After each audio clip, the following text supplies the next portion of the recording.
ओम साई राम।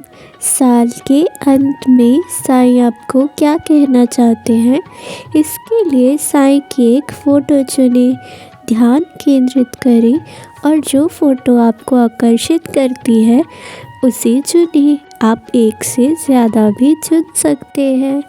ओम साई राम।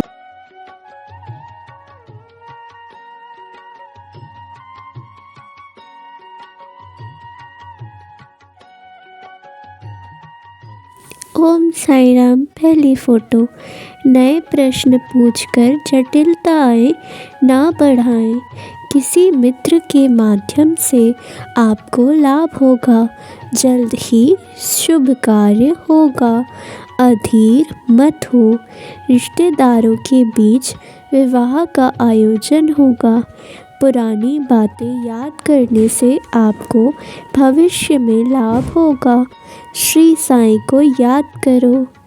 मेरे बच्चे, मैं जानता हूँ कि इस साल तुमने जीवन में बहुत से उतार चढ़ाव अनुभव करे हैं। कुछ चीज़ें तुम्हें बहुत ज़्यादा झंझोर कर रखती थी, जहाँ तुम्हारा मुझ पर से भी विश्वास डिगने लगा था और तुम्हें लगने लगा था कि क्या बाबा मेरी कभी नहीं सुनेंगे। तो मेरे बच्चे, मैं जानता हूँ कि तुम्हें क्या परेशानी है और मैं सुन भी रहा हूँ, पर मैं क्या करूँ। तुम्हारे बुरे कर्मों को मुझे धीरे धीरे करके निकालना ही था, जिसमें तुम्हें थोड़ी पीड़ा भी हुई। पर अब तुम चिंता मत करो। साल के अंत तक तुम्हारे जितने भी बुरे कर्म थे वो निकल चुके हैं और अब तुम्हारे जीवन में नए और अच्छे परिणाम आएंगे। तुम्हें जो चाहिए था वो मिलेगा और कोई आने वाला है तुम्हारी ज़िंदगी में जो तुम्हें बहुत प्यार करेगा और तुम्हारी इज्जत भी करेगा। इसलिए रिश्तों को संभाल के रखना। मेरे बच्चे, तुम बहुत अच्छे हो। मैं तुमसे बहुत प्यार करता हूँ। ओम साई राम। दूसरी फ़ोटो। ओम साई राम। श्री साई के आशीर्वाद से आपके जीवन में चमत्कार होगा। आपको यथोचित सफलता मिलेगी। यदि यह सच है तो अपने आप को बहुत भाग्यशाली समझें और श्री साईं के सामने आत्मसमर्पण करें। आपको सफलता मिलेगी। आपकी सेवा बहुत अच्छी है, लेकिन लोग इसे गलत तरीके से लेते हैं।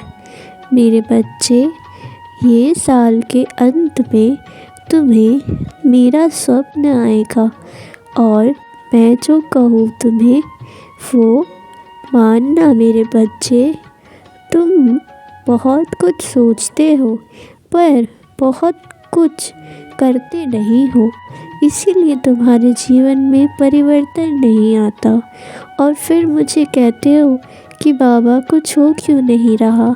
जब तुम कुछ करोगे तभी तो कुछ बदलेगा ना। मेरे बच्चे, भले ही छोटे छोटे काम करो लेकिन निरंतर करते रहो।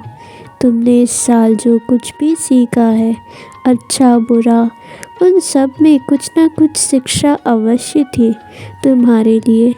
उस शिक्षा को साल पूरा होने पर भूल मत जाओ, बल्कि उससे कुछ नया सीख कर आगे बढ़ो। तुम्हें बहुत सारी खुशियाँ मिलेंगी, बस इस बात का ध्यान रखो। और जो भी तुम्हारे साथ बुरा करते हैं उन्हें मैं नहीं छोड़ूंगा। मैं जानता हूँ कि तुम कितने प्यारे और नेक बच्चे हो और तुम्हारे साथ फिर भी वो लोग बार बार बुरा करने की सोचते हैं, जिससे तुम्हें बहुत तकलीफ़ होती है।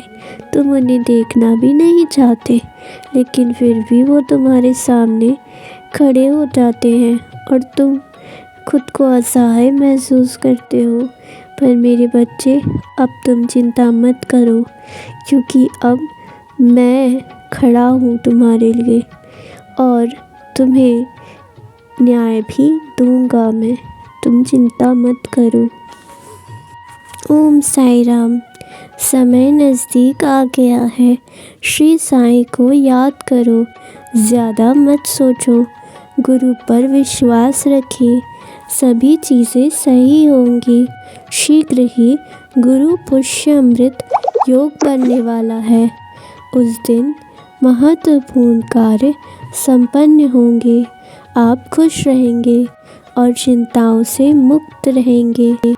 मेरे बच्चे, इस साल जो तुमने हनुमान चालीसा के अनेक चमत्कार सुने हैं और इसका महत्व भी जाना है, तो अब हनुमान चालीसा करना मत छोड़ना। प्रतिदिन तुम हनुमान चालीसा पढ़ो, भले ही एक बार पढ़ो या 7 बार पढ़ो, लेकिन पढ़ो अवश्य, क्योंकि ये तुम्हारे जीवन में नए परिवर्तन लाएगी। हनुमान जी तो कष्टों को हरने वाले हैं और इसीलिए उनका नाम जप करते रहो मेरे बच्चे, और मैं तुम्हें जल्द ही तुम्हारी मुसीबतों से मुक्त कर दूंगा। सारे भगवान, सब ईश्वर एक ही होते हैं, तुम उन्हें अलग अलग रूप में देखते हो। मैंने तुम्हें कभी नहीं कहा कि किसी रूप को मत मानो, सभी का सम्मान करो और तुम बस चिंता मत करा करो। तुम अपने आप को इतना कमज़ोर मत समझो, सभी ईश्वर का आशीर्वाद है तुम पर। तुम क्यों खुद को किसी बुरे इंसान के सामने कमज़ोर समझने लग जाते हो? तुम बहुत ताकतवर हो और वो बुरे लोग तुमसे नज़रें भी नहीं मिला सकते, इसलिए तुम्हें डरने की कोई ज़रूरत नहीं। तुम बहुत प्यारे बच्चे हो और अपनी पढ़ाई पर भी ध्यान दो। मैं जानता हूँ कि तुम्हारा मन नहीं लगता कभी, पर अब लगने लगेगा। तुम मेरी उदी का सेवन किया करो और जितनी भी हो समय अपना अच्छे कार्यों में ही लगाया करो, और जब मन भटके तो सत्संग सुन लिया करो। इससे तुम्हारे मन को शांति मिलेगी और तुम्हारा मन इधर उधर नहीं भटका करेगा। साल के अंत में किसी भूखे को खाना भी खिलाओ, अन्नदान तो महादान होता है। मैंने तुम्हें सदैव यही सिखाया। हर एक जीव तुम्हें दुआएं देता है जब तुम उसका पेट भरते हो, चाहे वो चिड़िया हो या कोई जानवर हो या इंसान हो, सभी की भूख एक समान होती है। इसलिए जब तुम उन्हें खाना देते हो तो उनकी आत्मा तृप्त हो जाती है और वो तुम्हें हृदय से आशीर्वाद देते हैं, और वही आशीर्वाद तुम्हारी अच्छी किस्मत बनाते हैं।